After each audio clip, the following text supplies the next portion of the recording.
Gamer here, and today I'm going to show you guys how to get started in Upland.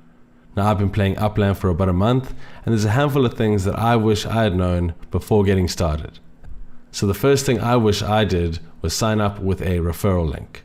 The reason why you should sign up with a referral link is because you get 50% extra on your first purchase of UPX or UPX, which is the in-game token.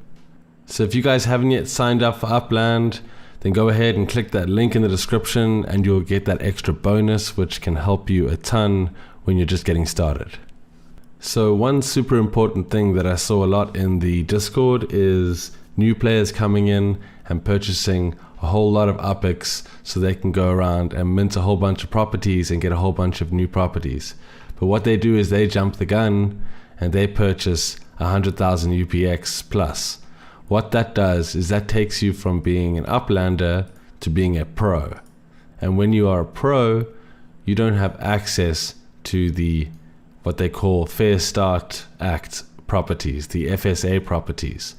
Now there's certain properties in the city that are reserved for new players, new Uplanders who want to get started, who can't afford to buy $1 million properties and things like that. So make sure when you're getting started that you only limit your first purchase to 50,000 UPX and you stay under the threshold of 100 UPX. That way you can get the best start possible and you can mint yourself some really cheap FSA properties. So you can see, well, I'm in an expensive area right now, so these actually aren't that cheap. I mean, they're a lot more expensive to mint if they weren't FSA. So these are in quite a desirable area, but these, at least you can still get it without going over 100,000 net worth. So first things first is don't go over 100,000 UPX until you've gotten a nice handful of FSA properties so you can really get your best bang for buck. Okay, so now you've logged into Upland, you've spawned on the map in whatever city you're in, and you start to see all these different color properties. Your explorer, what they call your block explorer, looks like this, and these coins that you see are the different collections that they have. There are different collections in the game, but we'll go to that in a second. So you'll spawn onto a map like this and you'll see light blue properties, you'll see dark green properties, and then you'll see FSA properties, and if you own a property you'll see a dark blue property. So I own this property, so I'm seeing it as dark blue. So the green properties are properties that are owned by someone else and are being sold. So we can see this one's for sale for 95,000 by this user over here, and this is the size of the property. The size is important, so always keep an eye on the size. You'll see these light blue properties. These are properties that are owned by another user but aren't for sale currently.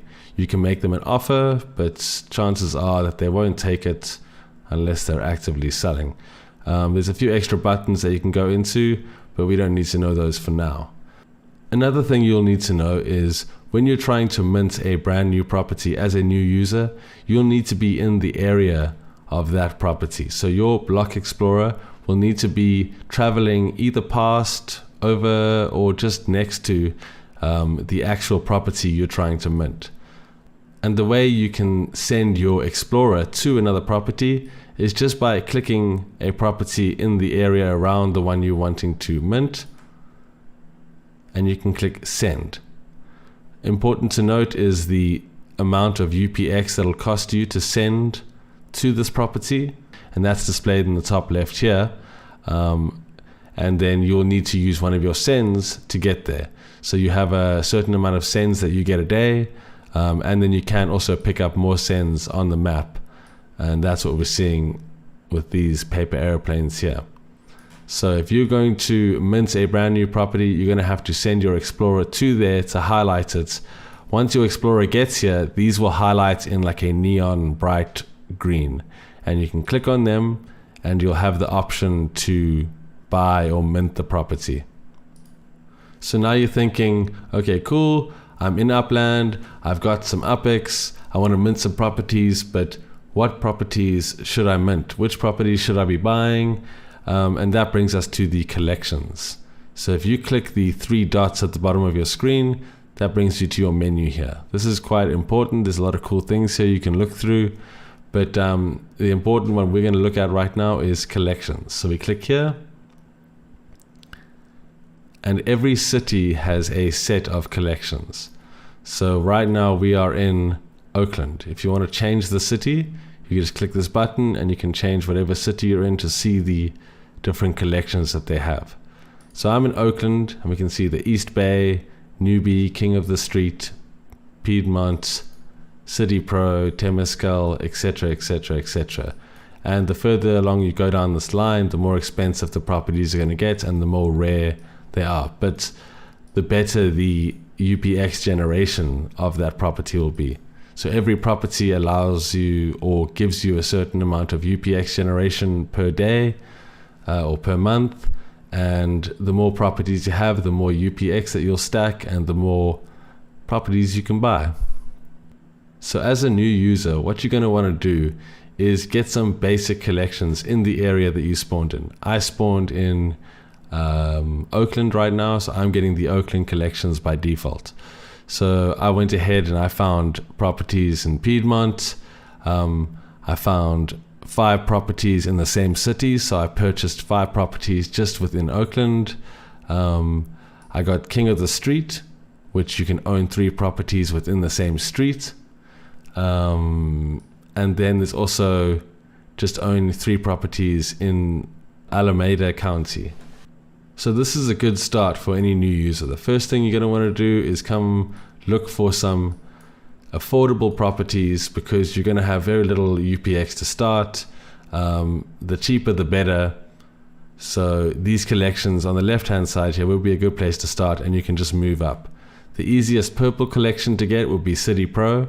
This will be the first purple collection that you get and that everyone gets. And once you buy those properties, you can just come to the collections area again at the bottom, click collections, and then if you want to add your collections to, let's say, the East Bay, then you can come and you can select those properties. They'll be listed here.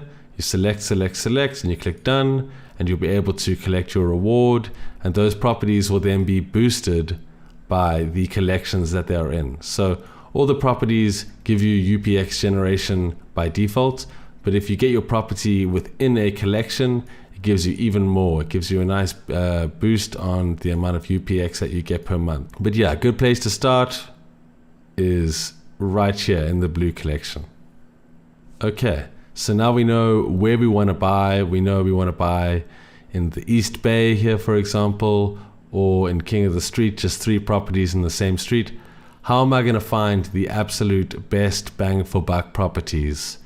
And I'm going to use a website called upx.world, and I'll put the link in the description below, and you can go over to that website and it'll look exactly like this. So what UPX World allows you to do is it allows you to search the cities within Upland. It allows you to search only FSA, so only Fair Start Act properties, and then you can go over and search properties that are unlocked. The other options here are properties that are owned, properties that are for sale, but you want First Start Act properties that are unlocked because you'll be able to get these for nice and cheap starting. So what you can do is, if you know what the collection is in the city, so I'm going to go ahead and put your Oakland, select that, only FSA unlocked collections, and we can just drop down here and see all the collections that were in Upland.